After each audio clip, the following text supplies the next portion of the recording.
माझ्यासोबत शिवसेना उद्धव बाळासाहेब ठाकरे पक्षाच्या नेत्या सुषमा अंधारे आहेत। येत्या 15 डिसेंबर पासून ईव्हीएम विरोधातील महाराष्ट्रातलं जे आंदोलन आहे ते आक्रमक करणार असल्याचं त्यांच्याकडून सांगण्यात येतं। नक्की ताई हे कसं आंदोलन आहे आणि कुठं आंदोलन असणार आहे?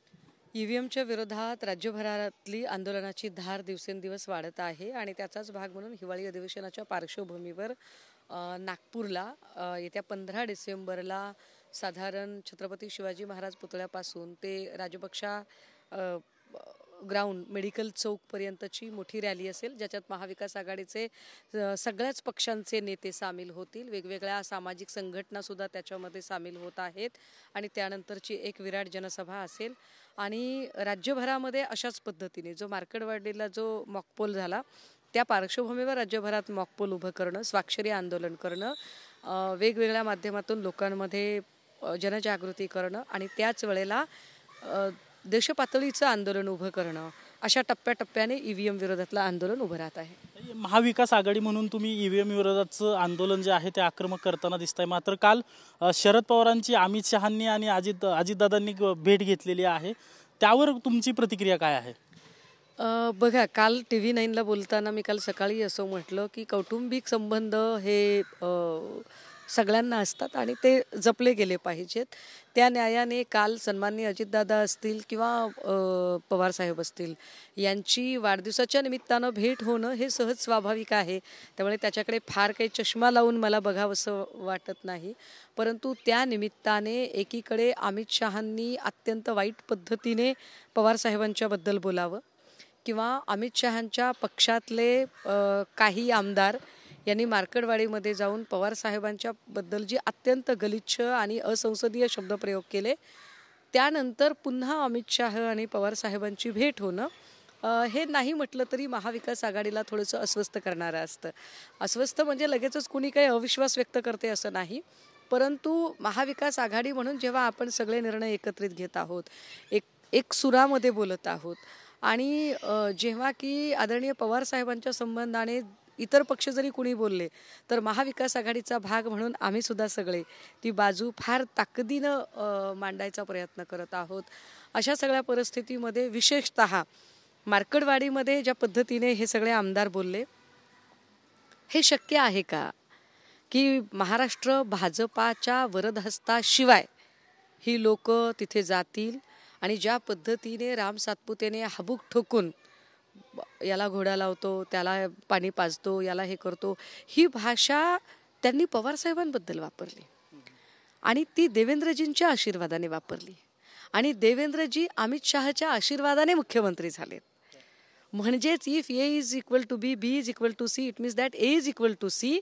जर अमित शहा म्हणजे देवेंद्रजी, देवेंद्रजी म्हणजे मार्केटवाडीतले आमदार असतील तर अमित शहा म्हणजे मार्केटवाडीतले आमदार आहेत आणि मार्केटवाडीतल्या आमदारांकडून इतक्या वाईट पद्धतीने जर बोललं जात असेल पवारसाहेबांना तर कालची भेट ही नक्की अस्वस्थ करणारी असते, नाही म्हटलं तरी थोड्या वेदनादायी असते।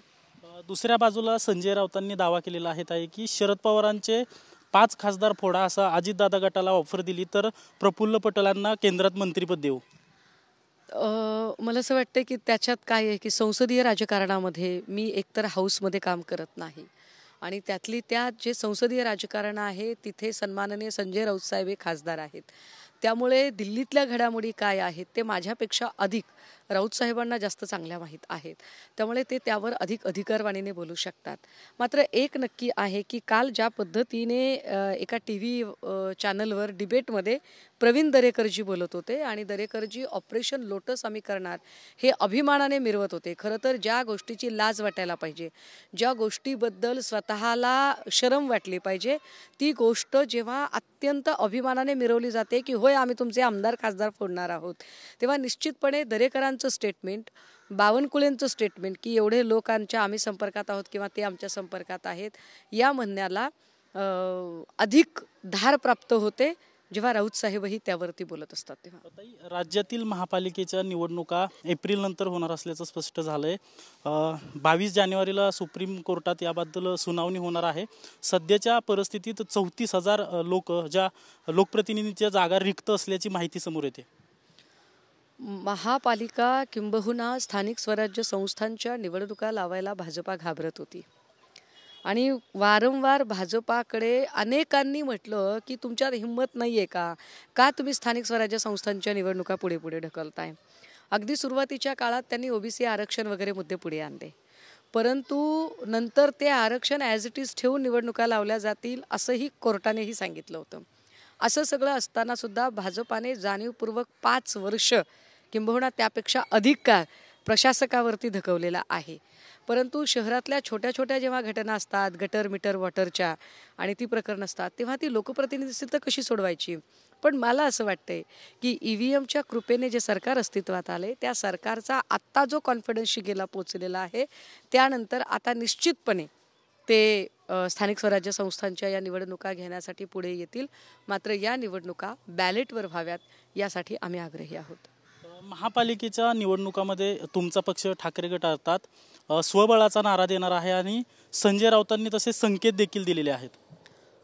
मी राऊत साहेब काय बोलले हे नीटसं ऐकलेलं नाही आणि मला असं वाटतं की अशा म्हणजे कुठून तरी ऐकीव माहिती येते यावर मी बोलू नये. मी पक्षाचे एक जबाबदार पदाधिकारी आहे आणि असं आम्हाला काही आघाडी म्हणून लढायचे किंवा एकट्याने लढायचे किंवा आमचा अजून काही स्टँड असेल तर या सगळ्या भूमिका जाहीर करण्याचा अधिकार पक्षामध्ये पक्षप्रमुखांकडे अबाधित आहे.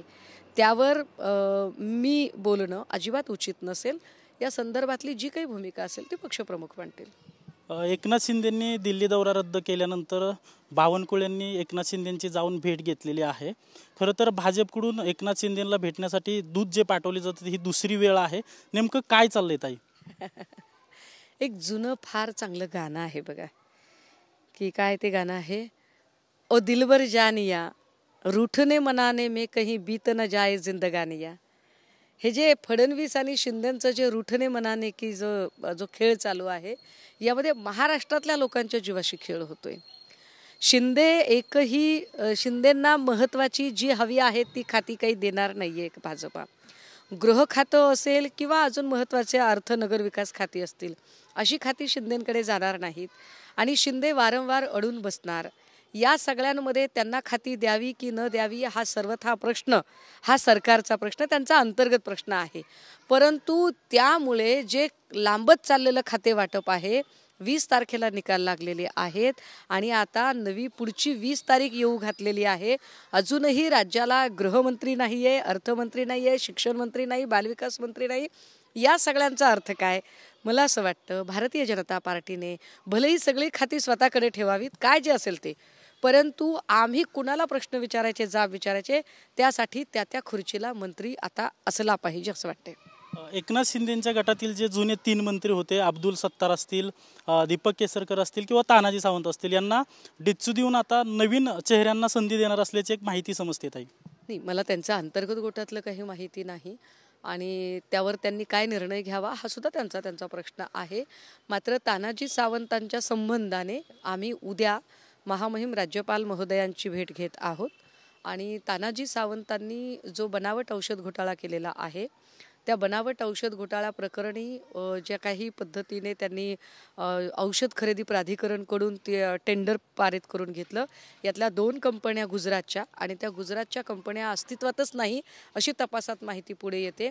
या सगळ्या प्रकरणी तानाजी सावंत कोणी साधारण व्यक्ती नाही, ते आमदार आहेत, ते कॅबिनेट मिनिस्टर राहिलेले आहेत. सो त्यांच्या संबंधाने भूमिका घेताना त्यांच्यापेक्षा वरिष्ठ चेअरने भूमिका घेतली पाहिजे आणि म्हणून तानाजी सावंतांना सुद्धा या संपूर्ण प्रकरणात सहआरोपी केलं जावं या संदर्भाने उद्या आम्ही आमचे नेते सन्माननीय भास्करदादा जाधव यांच्यासह आमच्या अनेक आमदारांच्यासह आम्ही महामहिम राज्यपाल महोदयांना भेटत आहोत. ही जी महत्त्वाची खाती आहेत, अर्थ खातं असेल किंवा गृह खातं असेल, ही खाती भाजप स्वतःकडे ठेवणार आहेत. अर्थात मुख्यमंत्री देवेंद्र फडणवीसांकडे ही खाती राहणार असल्याची सूत्रांची माहिती आहे. त्यामुळे एकनाथ शिंदे नाराज आहेत अशी एक चर्चा आहे.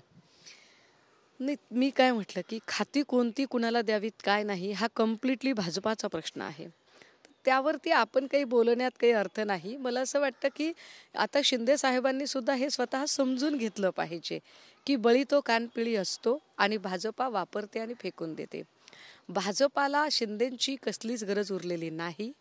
ज्या क्षणी अजितदादांनी त्यांना म्हटलं की आता भाजपचा मुख्यमंत्री व्हायला हरकत नाही त्या क्षणी शिंदेंची बार्गेनिंग पॉवर ही 0वर येऊन ठेपलेली आहे.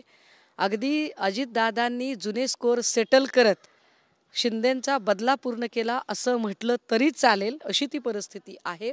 मला उलट असं वाटतं की अशा सगळ्या स्थितीमध्ये जेव्हा आपली बाजू पडती असते तेव्हा जे मिळेल ते पदरात पाडून घ्यावं आणि गप्प बसावं.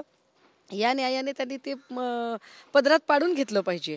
कारण जर असंच राहिलं तर उद्या बिहारचं इलेक्शन आहे, कदाचित समजा नितीश कुमार बाहेर पडले आणि त्यांना काही खासदारांची गरज पडली आणि ते खासदार जर इतर ठिकाणाहून जर त्यांनी जमवायचा प्रयत्न केला तर तेलही गेलं आणि तूपही गेलं, हाती धुपाटणं आलं, अशी सुद्धा अवस्था होऊ शकते. अजितदादा काल ताई दिल्लीत होते आणि कालपासून अजितदादांना अर्थ खातं मिळालं अशी एक चर्चा सुरू आहे आणि या चर्चेमुळे एकनाथ शिंदे नाराज असल्याची देखील माहिती समजते. हो, मीही आपल्याच माध्यमातून ऐकलं की काहीतरी अर्थ, सहकार, जलसंपदा ही महत्त्वाची खाती दादांकडे जाण्याची शक्यता आहे. कदाचित गृहनिर्माण खातं सुद्धा दादांकडे जाईल असं वाटत आहे.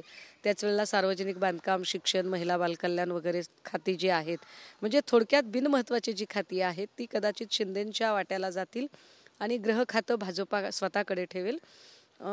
पण या सगळ्यांमध्ये एक नक्की लक्षात येते की सगळी महत्त्वाची जी खाती आहेत, जी महाराष्ट्राचं राजकारण प्रभावित करू शकतात, ती खाती भाजपा स्वतःकडे ठेवत आहे आणि त्यानंतरची जी ज्याला आपण मलाईदार खाती म्हणतो अशी खाती सन्माननीय अजितदादांच्या गोटाकडे जात आहेत.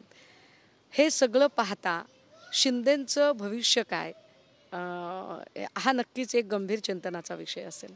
खात्यावरून चर्चा चाललेली आहे तर महायुतीचा खाते वाटपाचा जो फॉर्म्युला आहे तो देखील समोर आलेला आहे. सूत्रांच्या माहितीनुसार 21 खाती भाजपकडे राहतील, 13 खाती शिवसेना शिंदे गटाकडे राहतील तर 9 खाती अजितदादांच्या गटाला मिळतील अशी सूत्रांची माहिती आहे. तुमची सूत्र कोण असतात ते मला माहिती नाही.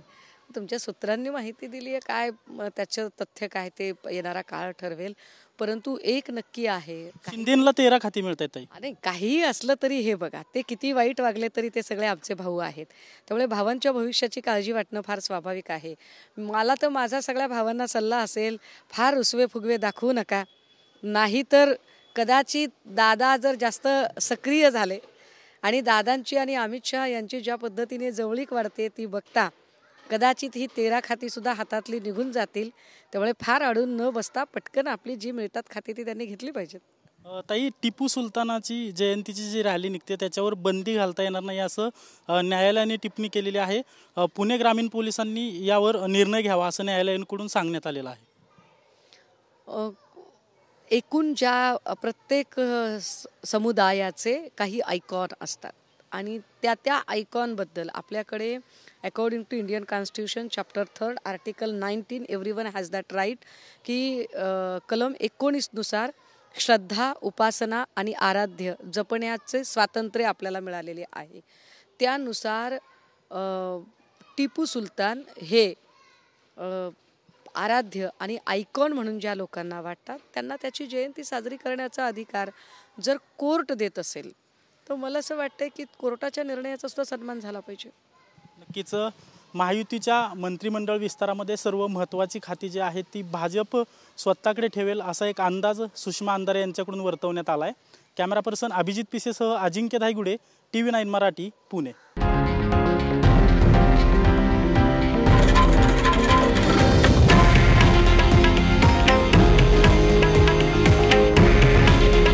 हे आहे देशातील नंबर 1 न्यूज नेटवर्क आणि आपण पाहत आहात TV9 मराठी.